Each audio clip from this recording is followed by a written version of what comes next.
I'm continuing my discussion with John Moroney from the SMSF Association and Kevin Sudlow from SuperConcepts about research into the cost effectiveness of SMSFs. Welcome again, John and Kevin. Thanks, Darren. One of the findings out of the research was that funds with asset balances under $200,000, so say around $100,000 or even the $50,000 mark, were able to boost their asset holdings to the threshold in a reasonable amount of time. Was this a surprise to you?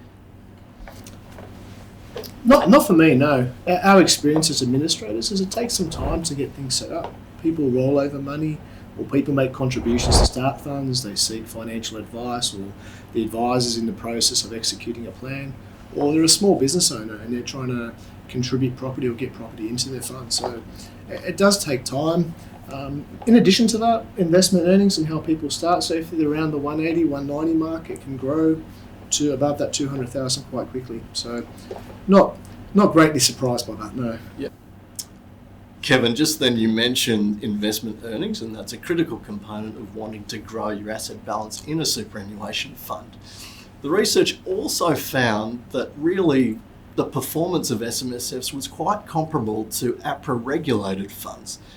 What do you put this down to? And again, was that a surprising outcome? I'm not sure if it's surprising, but I think people being empowered, access to financial advice, financial literacy, means that people are able to do a good as job, if not in some circumstances, a little bit better than what they may get in a balanced option or a one-size-fits-all.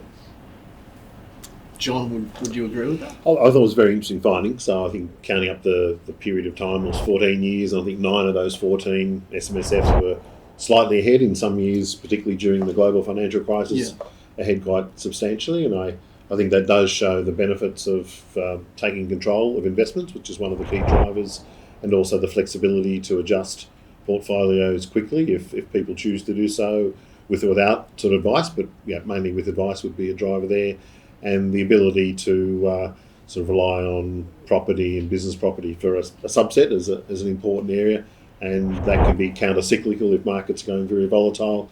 Having some property exposure and certainly cash in some years has been good. It's certainly more problematic at the moment, but I think over time it's showing that the SMSF sector can perform quite well in different market conditions. I think it's the empowerment of trustees, like the availability of advice in the market and people, financial literacy. I think it's great for people. It's a massive empowerment, and again, it's not for everyone. Some people are passive, and an active fund manager is probably the way to go there. But if you're engaged and you've got access to that education or that advisor, it's a great option. If we turn our attention back to the cost level and the cost effectiveness of SMSFs, one of the things that the research did find was that the costs to run an SMSF were actually trending downwards over a period of time, over recent years, while APRA funds, we're heading in the other direction as far as cost effectiveness goes. Kevin, this is probably more a question to you.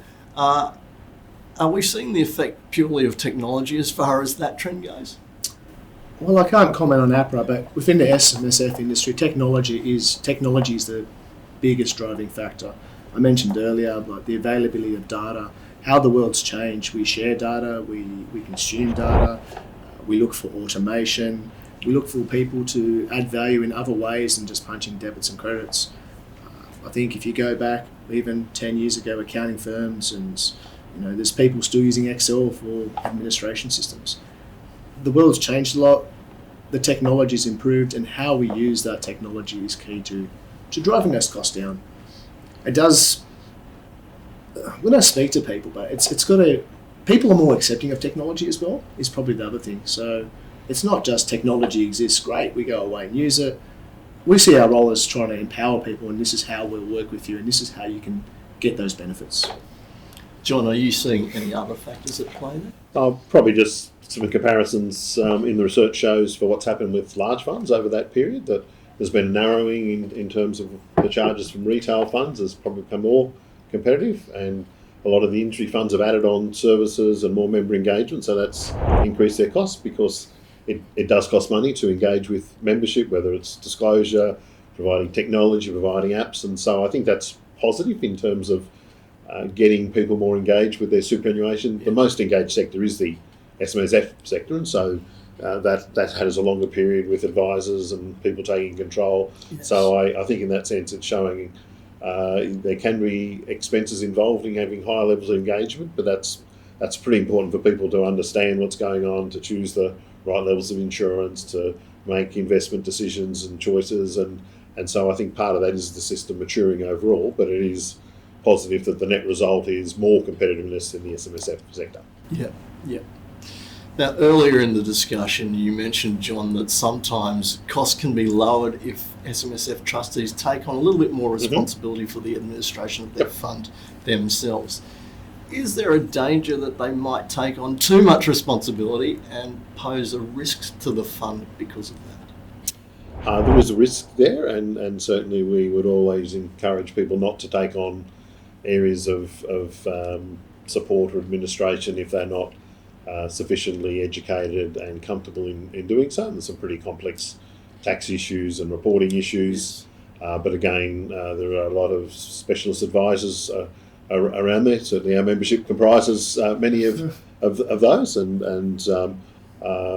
we certainly encourage people to make sure that they've either got specialist advice available or that they aren't sufficiently knowledgeable through our educational resources, through resources from the tax office and others, and people do need to sort of make that trade-off, and particularly retired people find it's actually not just managing it's actually a pleasant sort of hobby than being closer to following the markets and making decisions about that, but that can get fairly involved, and technology helps that, but advice against doing too much yourself if you're not really feeling confident with that. It is about fit for purpose, isn't it? Yep. Like if people are willing to take on that, they've got that financial literacy and they're aware of their responsibilities, I think it's great, but on price alone that decision shouldn't be made. But I think people need to be aware that there are various pricing points and products in the market and they support different needs. So John, you would make the conclusion that wouldn't marginalise people wanting to seek advice from a specialist? I don't think it will. So we see there's a lot of people do regularly rely on specialists, advisors, accountants and others.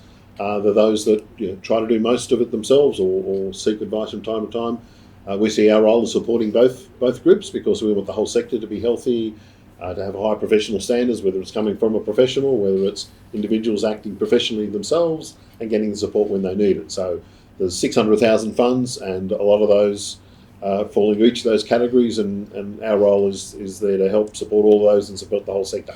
Mm-hmm, mm-hmm. Another revelation out of the research was that SMSFs with more members in them tend to do better from a cost perspective. Mm-hmm. Does this bode well for the impending legislation to allow people to increase the maximum number of members from 4 to 6 in an SMSF?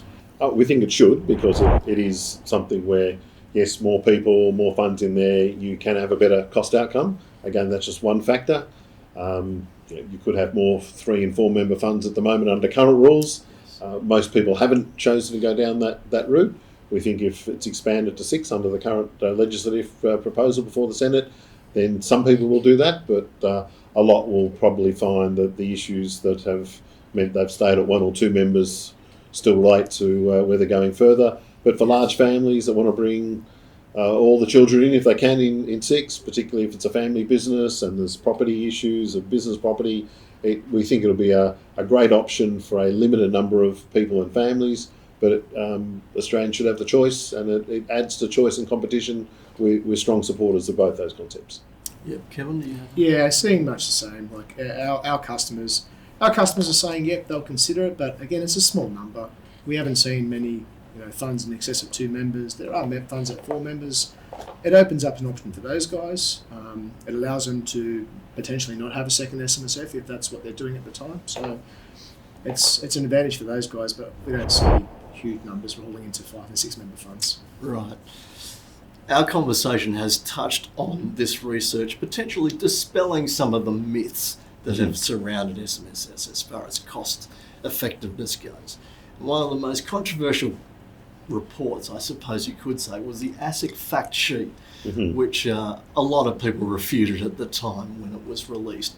Now, the regulator, to its credit, has tried to walk back a little bit on some of the information it published. In both of your opinions, has it done enough to do this, or does there need to be a hell of a lot more work done to actually provide a more accurate picture from the regulator's perspective of exactly what SMSFs offer? Well, ideally, there wouldn't have been that information put out in the fact sheet, which was totally disconnected from the reality of the cost of operating funds. I'm sure it was well intentioned, but I think if there was greater prior consultation interaction with the industry, then they wouldn't have gone out there saying that the cost of several times what this research has shown that is. So we're pleased that they've marked it as expired, they've adjusted the numbers on the Money Smart website. I think there's still work to go, so that the regulators are part of giving people even-handed information so that people can make an informed choice as to whether SMSF fund suits them or whether a large fund suits them. And I'm sure the regulator will continue to work towards giving even-handed information and providing credible information that helps support informed decision-making and doesn't perhaps confuse and distract people from the key issues. Yeah, well, I agree, John. We are where we are today, but how do we go forward? And we're empowering people to make decisions based on factual information. We're opening up their choices, and I think that's only good. I don't think it's going to happen straight away like that. Here's a report, away we go, but it's empowering people to make informed decisions.